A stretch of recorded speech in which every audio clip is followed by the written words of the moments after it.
안녕하세요. 탑에듀에서 한국사 강의하는 조민주입니다. 자, 이번 시간에는 여러분하고 계리직 한국사에 대해서 한번 살펴보도록 할 건데요. 여러분에게 좀 소개를 해드리려고 해요. 계리직 하면 좀 어떤가요? 좀 낯설죠? 아무래도 좀 낯설다라는 느낌을 여러분이 받으실 수도 있는데 그 계리직이라고 하는 거는 어떤 건지, 어떤 직렬인지 또는 어떤 내용인지 그리고 합격을 하려면 우리가 어떤 과목을 공부해야 되는지 또 그중에서 한국사 공부는 어떻게 해야 되는지 그래서 그런 내용들을 한번 여러분한테 소개를 해드리고 설명을 좀 해드리려고 합니다. 자, 그러면 우리 한번 볼까요? 자, 일단 계리직 공무원이 뭔지에 대해서 한번 간단하게 살펴보고요. 자, 그리고 최근 3개년의 어떤 3회의 출제의 어떤 경향이라든가 유형에 대해서 한번 살펴볼 거고 자, 그리고 한국사의 또 전반적인 내용을 또 살펴봐야 되겠죠? 그런 내용들 그리고 자, 조민주 한국사에 대한 그래서 이 탑에듀에서 여러분이 수업을 들으셔야 되는 그런 이유에 대해서 한번 살펴보도록 하겠습니다. 자, 일단 계리직 공무원 아마 낯선 분도 있을 수 있어요. 보시면 우정사업본부에서 그 산하에 있는 우체국이나 집중국이나 아니면 국제우편 물류센터 같은 데서 일하는 공무원으로 각 지방의 우정사업본부에서 채용하는 거예요. 자, 그리고 계산관리 및 우편 통계 관리하는 구급 공무원입니다. 그래서 여러분한테 낯설 수 있지만 사실 훨씬 더 좀 여러분이 접근할 수 있는 그런 확률이 더 높은 그런 분야이기 때문에 응시하는 인원들도 사실 점점 늘고 있기도 하고요. 그게 바로 이 계리직 공무원이라고 하는 공무원이고 이 시험이고 근데 사실 2년에 한 번씩 시험이 출제가 되다가 최근 들어서는 이게 뭐 1년에 한 번 출제가 되기도 하고 또 그래요. 시행이 되기도 하고 하기 때문에 훨씬 더 여러분이 좀 접근이 좀 쉬워졌다. 이렇게 볼 수 있고요. 자, 주로 어떤 일들을 하냐. 우리가 우체국이나 이런 곳에서 만날 수 있는 분들 있죠. 그런 분들이에요. 말하자면. 그래서 금융 업무라든가 회계 업무. 자, 요즘 우체국에서도 금융 다루잖아요. 그래서 그런 업무라든가 또는 현장 참고 업무라든가 또는 우편 통계 관리. 그래서 이런 업무들을 담당하시는 분들이 바로 계리직 공무원 분들이십니다. 자, 그러면 어떤 걸 공부해야 합격할 수 있냐? 자, 한번 볼까요?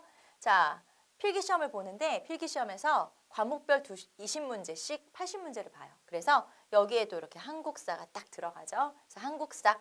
자, 그리고 컴퓨터 일반, 그리고 우편상식, 금융상식. 그래서 네 과목으로 이렇게 또 정비가 됐고요. 자, 그 전에 우리가 세 과목이라고 했었는데 이 우편상식과 금융상식이 좀 나눠지고 좀 문제가 더 늘어나면서 이제 과목으로 각각 또 분리가 돼서 네 과목이 됐고요. 자, 그리고 면접 시험이 있겠죠. 2차 면접은 발표 및 개인 면접으로 이루어지면서 이제 공무원이 되려면 우리 기본적으로 가져야 되는 자세라든가 그리고 뭐 전문 지식이나 응용 능력이나 의사 표현이나 이런 것들 필요하죠. 그래서 이런 내용들 그리고 뭐 품행이나 성실성이나 발전 가능성 이런 것들을 이제 면접을 통해서 한번 살펴보는 거고 자, 그래서 이제 이런 단계를 거쳐서 우리가 확보를 하는데 자, 계리직 공무원이 점점 응시 인원이 늘고 있다고 했어요. 즉 인기가 많다는 얘기죠. 자, 그럼 인기가 이렇게 점점 많아지는 이유가 뭘까? 바로 이런 내용들 때문인데 첫째, 영어 과목이 없어요. 여러분 아시죠? 공무원 시험 공부할 때 가장 점수 안 나오는 과목 그리고 제일 나를 힘들게 하는 과목 바로 영어예요. 자, 그런데 그 영어가 없다는 게 엄청난 메리트가 되는 거죠. 그래서 영어 과목이 없고 그만큼 준비 기간이 짧아질 수 있다. 내 노력하에 따라서 훨씬 수험 기간이 짧아질 수 있다. 이건 엄청난 이득이 되기 때문에 역시 가장 중요한 점이고요. 자, 그 다음에 공무원 시험 다른 공무원 직렬들은 5과목이에요. 아시죠, 여러분? 5과목 다 공부해야 되는 거. 자, 그리고 거의 뭐 만점에 가깝게 그렇게 맞아야 합격할 수 있지만 자, 4과목으로 우리는 끝낼 수 있다. 그렇기 때문에 훨씬 메리트가 있는 거죠. 자, 그래서 학습 부담이 훨씬 적고요. 자, 그리고 그러면 내가 이렇게 조금 다른 직렬에 비해서는 영어도 없고 또 과목도 더 적고 하니까 내가 좀 대우를 덜 받는 게 아닐까 이렇게 생각하실 수 있지만 다른 공무원, 구급 공무원이랑 대우는 똑같아요. 그래서 복지와 연봉 등 똑같은 대우를 받고 있기 때문에 훨씬 인기가 높은 거죠. 자, 진입장벽은 낮은데 나는 훨씬 더 똑같은 그런 9급과 똑같은 혜택을 받을 수 있다. 그래서 인기가 굉장히 있고 지금도 인기가 점점 더 높아지고 있는 게 바로 이 계리직 공무원이라고 하는 요 분야예요. 그래서 여러분 중에 모르셨던 분들 한번 이런 게 있구나 라는 거 한번 알아두시면 되겠고요. 자, 그러면 지원자 보시면은 지원자는 지금 쭉 이렇게 나타나 있는데, 자, 지원자가 지금 이렇게 좀 추이가 나타난다고 해서 그러면 조금 더 내가 또 쉽게 접근할 수 있지 않나 라고 생각하실 수 있고, 또는 점점점 줄어드네, 그러면 내가 진입했을 때 훨씬 나한테 이득이 있지 않나, 또 이렇게 생각해 보실 수가 있겠죠. 그래서 사실 지금 지원자가 나와 있지만 이 추이가 중요한 게 아니라 전체 다른 공무원의 직렬에 비해서는 훨씬 인원이 좀 적다는 거. 그렇기 때문에 여러분이 훨씬 더 접근하기 쉽다. 이렇게 보실 수가 있겠고요. 자, 그 다음에 선발 인원은 그런데 우리한테 또 좋은 점이죠. 자, 선발 인원은 점점 어떻게 되고 있어요? 점점 늘어나고 있어요. 그래서 선발 인원이 더 필요한 인원이 많기 때문에 시험을 그전에는 2년에 한 번씩 출제가 됐었는데 지금은 또 뭐 거의 1년에 한 번 출제 또 시험을 시행하기도 하고요. 그래서 훨씬 접근하기 좋다라고 하는 또 좋은 장점이 있고요. 자, 그리고 경쟁률은 지금 보시면 점점점 또 추이가 물론 조금씩 달라지긴 하지만 경쟁률이 다른 타 직렬에 비해서는 좀 낮은 편인 거예요. 그래서 여러분 훨씬 내가 접근해 볼 만한가? 라고 생각할 수 있는 과목이 바로 계리직 공무원이에요. 자, 그러면 우리는 합격선 한번 간단하게 살펴볼까요? 자, 보시면 대체적으로 점수가 대체적으로 한 2년에 한 번 실시가 되다가 좀 또 이렇게 매년 실시되는 경우도 있고요. 자, 그런데 점수가 대체적으로 한 80점대, 서울은 그래도 좀 높은 편인데 80점대, 한 70점대 이런 식으로 70점대 이렇게 형성이 되죠. 그래서 쭉 한번 점수가 어느 정도 내가 맞아야 되는지 한번 보시고 근데 여기 2019년 시험이 조금 이상하죠. 다른 시기와 좀 추이가 다르죠. 왜냐면 이때 이렇게 합격 평균이 낮았던 이유가 원체 어려웠기 때문에. 워낙 어려웠거든요. 그렇기 때문에 이때 조금 평균 점수가 좀 떨어지긴 했지만 대체적으로는 한 이 정도 맞으면 되겠구나라는 거 우리가 또 파악해 볼 수가 있겠죠. 그래서 여러분 그렇게 막 90점, 막 만점 이렇게 맞아야 된다 이런 건 아니에요. 그래서 훨씬 여러분 접근성이 좋다라고 보실 수 있겠고요. 자, 우리가 계리직에 대한 일반적 특징을 한번 살펴봤고요. 이제 계리직 한국사에 대해서 한번 살펴보도록 하겠습니다. 한국사는 제가 미리 말씀드리면 조금 어렵습니다. 왜냐하면 그 전에 우리가 세 과목이었을 때 아무래도 과목 수가 좀 적다 보니까 변별력을 위해서 한국사 문제가 좀 어렵게 출제가 됐어요. 자, 우리가 난이도 조금 이따 살펴볼 건데 시험이 가장 어려웠던 2019년 같은 경우는 일반 7급 정도의 공무원 시험 정도의 시험 수준 정도. 네, 그보다 좀 더 어려울 수도. 그래서 굉장히 어렵게 출제가 됐었지만 자, 또 최근 들어서는 조금 난이도가 낮아졌어요. 그래서 여러분 일반 9급 공무원보다는 조금 어려운 정도의 수준, 거의 비슷한 수준 이 정도에서 출제가 됐고요. 자, 이제 예상을 한번 우리가 해볼 수가 있겠죠. 시험 과목이 또 개편이 되고 네 과목으로 바뀌고 하는 과정에서 한국사의 난이도가 무조건 높을 수는 없을 거예요. 그러다 보니까 한국사도 아주 어렵지는 않을 것이다 라고 우리가 이렇게 예상을 해볼 수가 있습니다. 자, 그러면 시대사 어디에서 문제가 어떤 식으로 나오는지 한번 간단하게 볼게요. 자, 우리가 요 앞부분을 뭐라고 하냐면 전근대사라고 하고요. 뒷부분 세 단원을 근현대사라고 그래요. 그래서 대체적으로 전근대사에서는 한 11문제 정도. 자, 문제가 지금 보시면 20문제 아니고 18문제죠. 한자 문제가 한국사 끝에 뒤에 2문제 들어가요. 그렇기 때문에 19번, 20번 빼고 이제 한국사 18문제를 가지고 제가 이제 설명을 좀 드릴게요. 자, 그래서 이렇게 전근대사에서 11문제, 14문제, 13문제, 한 13, 14문제 정도 출제가 되죠. 자, 그리고 근현대사에서는 한 4, 5문제 요 정도 출제가 된다고 보시면 되겠고요. 다음 자료 보도록 할까요? 보시면 우리 앞에서 봤던 내용이랑 같은 내용이에요. 그래서 자, 2018년과 2019년, 2021년에서 전근대사와 근현대사의 비중 다시 한번 언급이 되어 있고요. 대체적으로 근현대사와 전근대사의 비중이 한 14문제에서 4문제, 그리고 13문제, 5문제 정도 이 정도의 비율로 지금 출제가 되고 있죠. 그래서 한번 보시면 되겠고요. 자, 그 다음에 시대별뿐만 아니라 분류사, 그러니까 정치, 경제, 사회, 문화 파트가 어떻게 출제되는지에 대해서 자, 이렇게 하나의 나라가 있으면 또는 시대가 있으면 그 시대에 정치, 경제, 사회, 문화로 나누는 걸 우리가 분류사라고 하는데 그 분류사의 개념으로 한번 문제를 정리를 좀 해봤어요.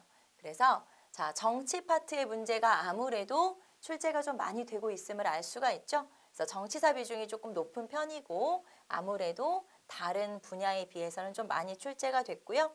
자, 그리고 또 각 시기에 따라서 조금씩 문제 유형은 좀 달라지긴 하지만 자, 문화 파트의 문제가 아무래도 출제가 좀 많이 되고 있음을 알 수 있죠.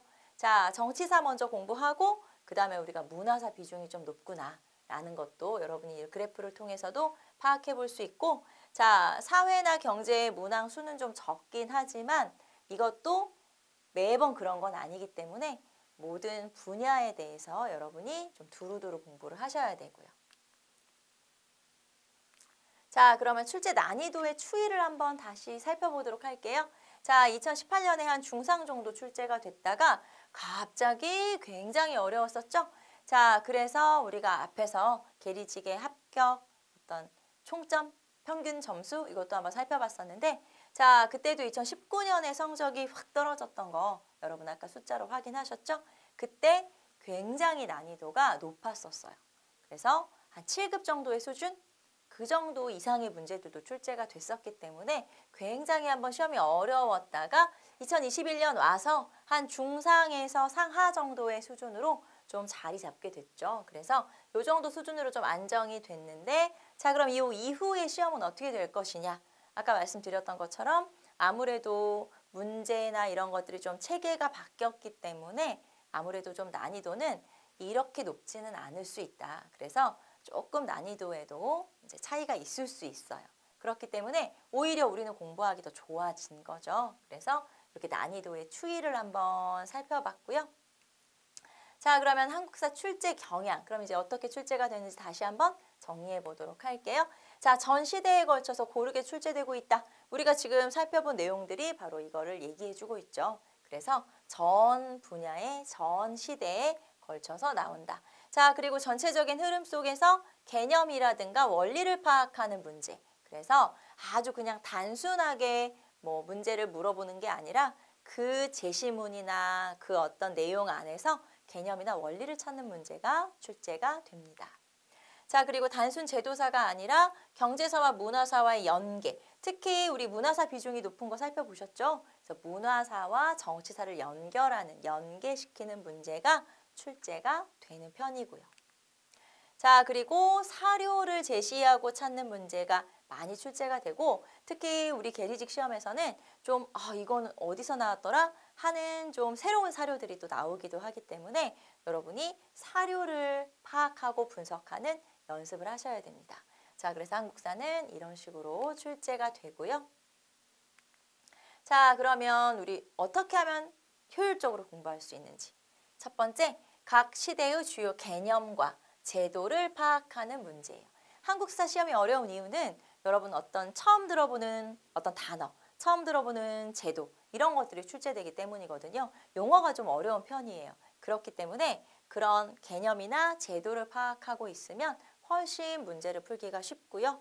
자, 그리고 역사 변동기의 특징, 그러니까 뭐 신라 말기, 그 다음에 고려 말기, 조선 후기, 그리고 개화기 이런 식으로 좀 변화가 일어나는 시기에 지배층이라든가 어떤 사건들이라든가 이런 것들에 좀 주목할 필요가 있고요.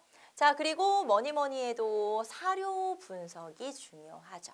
사료는 외우는 게 아니에요. 사료는 파악하는 거예요. 그래서 그 사료에서 어떤 포인트들이 있는지 찾아내는 게 이제 문제를 잘 푸는 핵심이라고 볼 수가 있겠고요. 자, 그 다음에 사상이나 인물, 사상사에서는 주로 인물을 물어보는 문제가 나오죠. 자, 유교, 성리학, 불교 이런 것들은 깊이 있는 내용으로 들어가다 보면 너무 어려워요. 그렇기 때문에 그런 어떤 내용이나 이론보다는 인물, 그러니까 불교에서는 승려를 물어보거나 성리학에서는 이론보다는 학자를 물어보거나 그렇게 출제가 많이 되는 편이에요. 그렇기 때문에 주로 인물, 사상사에서는 인물, 자, 그리고 지역사를 물어보는 문제도 출제가 잘 되죠. 그래서 뭐 강화도라든가 평양, 그다음에 서울, 그리고 경주, 공주, 충주 이런 주요 도시들, 우리 역사에 많이 등장하는 그런 도시들, 그 도시에 대해서 지역에 대해서 물어보는 문제들도 출제가 잘 되고요. 자, 그리고 아무래도 우리 시험은 조금 어렵기 때문에 어떤 학생들이 실수를 안 하느냐. 실수를 안 한다는 건 정확하게 내용을 알고 있다는 거예요. 그래서 이 정확하게 내용을 알고 있다는 건 결국에는 여러분이 암기를 해야 되겠죠. 그래서 좀 정확한 암기가 굉장히 중요한 과목이에요. 그리고 중요한 직렬이기도 하고. 그래서 여러분이 꼭 정확하게 암기를 잘 해놓으셔야 되고요. 보통 한국사 시험이 여러분이 학생들이 얘기할 때 뭐라고 얘기하냐면 좀 애매합니다. 이렇게 얘기할 때가 있어요. 한국사는 절대 애매한 과목이 아니에요. 제가 학생들한테 또 이렇게도 말하는데요. 한국사는 나한테는 수학이나 과학 같아. 여러분도 공부하다 보면 한국사가 수학이나 과학같이 느껴질 때가 있을 거예요. 이렇게 얘기하는데 왜냐하면 답이 애매하다고 느끼는 건 사실 여러분이 그 부분에 대해서 공부가 좀 미진하기 때문이고 좀 암기가 덜 됐기 때문이고 사실 내가 정확하게 알고 있으면 답이 딱딱 떨어지거든요. 그러면 마치 수학 공식이나 뭐 예를 들면 과학에서 우리가 문제를 풀듯이 그렇게 답이 똑똑 떨어져요. 그래서 한국사 절대 애매한 과목은 아니고 내가 애매하다고 느끼는 건 암기가 덜 됐기 때문이고 공부가 덜 됐기 때문이다. 정확한 암기가 필요하죠. 자, 그러면 우리 탑에듀에서 여러분이 한국사 계리직 한국사를 공부하셔야 되는 이유. 자, 그래서 특징 한번 살펴보도록 할게요. 자, 이제 커리큘럼 먼저 살펴볼 건데 일단 이론 강의 먼저 들어가고 그 다음에 핵심 문풀이 들어가죠. 그래서 기출을 중심으로 한 핵심 문풀 그리고 전범위에 관한 뭐 모의고사라든가 기출문제 들어가고요. 그 다음에 이제 마지막 파이널이죠. 그래서 마지막 파이널 모의고사까지 해서 이런 식으로 쭉 들어가는 거고 자, 그 다음에 중간에 사료를 살펴보는 특강도 있어요. 시기가 있어요. 시간이. 그래서 이 커리큘럼에서도 우리가 사료까지 완전하게 완벽하게 다 살펴볼 수 있다. 이게 이제 우리 커리큘럼이고요. 자, 그러면 어떤 강의냐? 자, 일단 여러분한테 마치 얘기를 해드리는 것처럼 쭉 한국사에 대해서 얘기를 하는데 결국 알고 보면 그게 딱 중요한 내용들이에요. 그래서 스토리텔링 방식으로 여러분한테 좀 이해하기 쉽게, 좀 더 쉽게 설명하도록 그렇게 여러분 강의를 구성하고 있고요. 자, 그 다음에 들으면서 자연스럽게 제가 여러분한테 이거 중요하다, 이거 이런 식으로 강조하는 부분들이 있을 거예요. 그런데 이런 부분들이 곧 시험으로 연결되죠. 그래서 이렇게 자연스럽게 암기할 수 있는 들으면서 암기하는 그런 식의 수업이 여러분하고 진행이 될 거고요. 자, 그리고 기출문제로 바로 연결돼요. 제가 여러분 수업 시간에 강조하는 내용들이 있어요. 자, 그런 내용들 이건 이런 식으로 문제가 출제된다. 이거는 이런 식으로 제시문이 나왔다. 그래서 여러분 이론 공부를 하면서 여러분 기출문제를 같이 연결시킬 수 있도록 그런 강의로 구성이 되어 있어요. 그래서 기출문제와 바로 연계되는 그런 수업이고요. 자, 여기서는 여러분하고 이제 한국사는 이런 식으로 되어 있습니다. 라고 맛보기, 간단하게 맛보기만 한번 살펴볼 건데요. 한국사는 크게 전근대사와 그리고 근현대사로 나눠지죠. 그래서 총 9개의 단원으로 이루어져 있고 이 중에서 위에 6단원, 이게 바로 전근대사, 그 다음에 근현대사 이런 식으로 되어 있어서 한국사에서는 아무래도 근현대사가 학생들이 좀 어려워하는 부분이에요. 그래서 이 부분에서 여러분이 좀 쉽게 이해할 수 있도록 그렇게 좀 더 자세히 설명을 드릴 거고요. 자, 그 다음에 전체적으로 우리가 뭘 배워야 되는지 이게 이제 우리 한국사의 단원들이에요. 그래서 여러분 한번 쭉 보시면서 내가 이런 것들을 공부하게 되는구나 라는 거 한번 쭉 살펴보시면 되죠. 선사시대부터 시작해서 고대, 삼국시대와 남북국시대, 중세사회, 고려시대예요. 고려시대, 조선전기, 조선후기, 그리고 개화기, 그리고 일제강점기, 현대까지 이렇게 쭉 이런 단원들로 이루어졌구나. 한국사 한번 쭉 구성 한번 보시고 이런 한국사를 내가 공부해서 합격을 할 수 있겠구나. 이렇게 생각을 해보실 수가 있겠죠. 자, 이렇게 해서 여러분하고 계리직 한국사에 대해서 탑에듀의 계리직 한국사에 대한 소개 그리고 한국사 공부 방법 그리고 우리 커리큘럼 이런 내용들을 한번 여러분한테 소개를 좀 해드렸습니다. 자, 어떠세요? 자, 여러분 도전해 볼만 하지 않습니까? 여러분 한번 도전해 보시고 그리고 좋은 결과 있기를 저도 응원하고 여러분들을 도와드리도록 하겠습니다. 우리 같이 열심히 한번 공부해 보도록 해요. 자, 이번 오리엔테이션 강의는 여러분 여기서 마치도록 하겠습니다. 여러분 수고하셨습니다.